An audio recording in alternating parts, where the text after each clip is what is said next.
If you are capable of causing depression to yourself, I'm saying this not without any concern for your illness or not due to lack of compassion, because that is the nature of what's happening to you. If you are causing depression to yourself, you are able to generate substantial amount of intense emotions and thoughts, but in the wrong direction. If you don't have very strong emotions, very intense thoughts about something, you cannot get depressed. It is just that you are generating thoughts and emotion which work against you, not for you. So you are strong enough to cause depression to yourself because for you to cause a mental illness for yourself, unless you're pathologically ill, which is just a small number of people, rest are all self-created. Most of them are self-created. A few are pathologically ill, they cannot help it.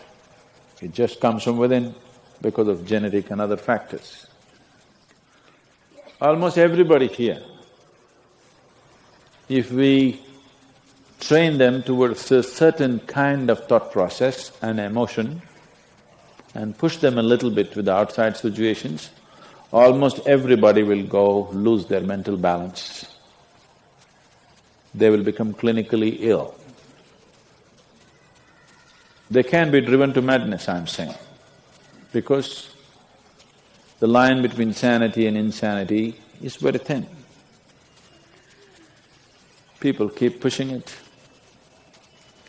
You get angry, you're pushing the line. It's a thin line. In fact, when you get angry, you know you're pushing the line. That's why the expression, I was mad at somebody. You're not mad at somebody, you're just going mad.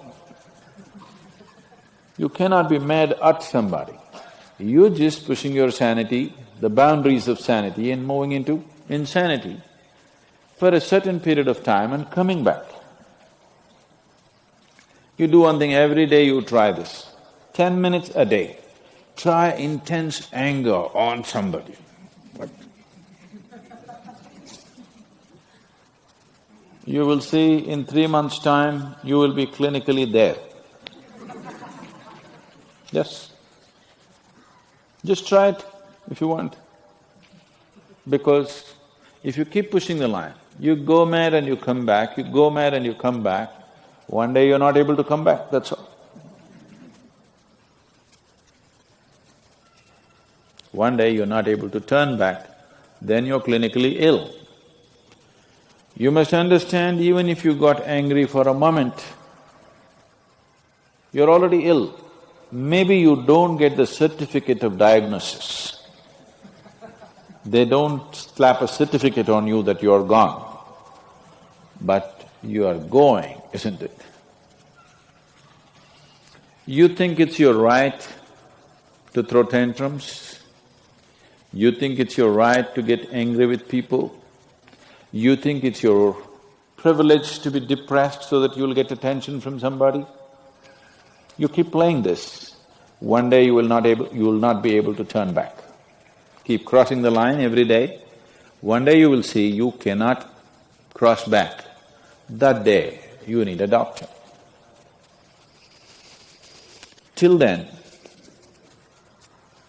everybody needed a respite from you, but the day you can't cross back, they get the respite because now they can catch you and give you to a doctor.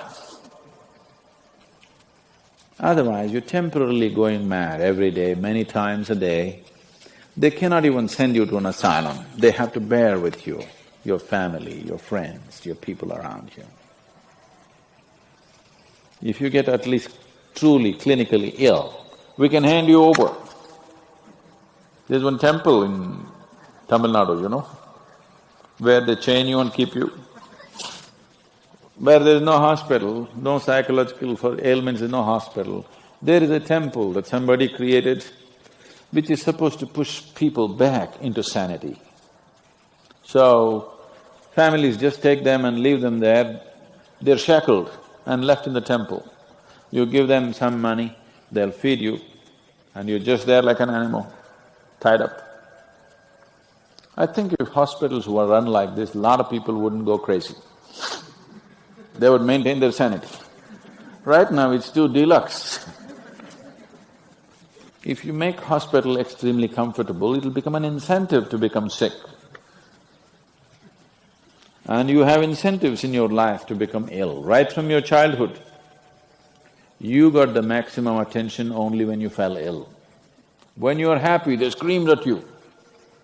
When you squealed in joy, they screamed back at you, adults.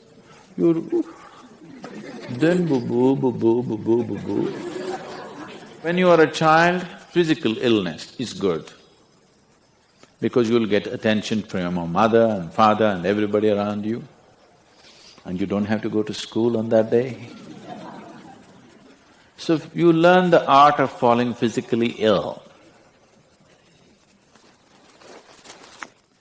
But once you get married, you learn the art of becoming mentally ill. Because if you want to get attention, you go sit in a corner, act depressed, people will pay attention to you. So, you keep playing this game, one day you're not able to cross the line back. That day, you're clinically ill. Unfortunately, in many ways, not just in the way that I said now, in many different ways, I would say 70% of illnesses on the planet, all kinds, are self-created. Even if you get an infection, there is a way. If you keep yourself in a certain way, physically and mentally, the virus and the bacteria will not work the same way as it works upon somebody else. If you set yourself like this, no matter what's happening, anyway, I have to go and do this, this and this. There's no break from that. The last 29 years, I have not been able to cancel one program because I'm running temperature, I got a cold, I got this, I got that. It doesn't matter what's happening, what you have to do, you anyway have to do. You can't turn back on that. Either out of your commitment or you have a boss like that.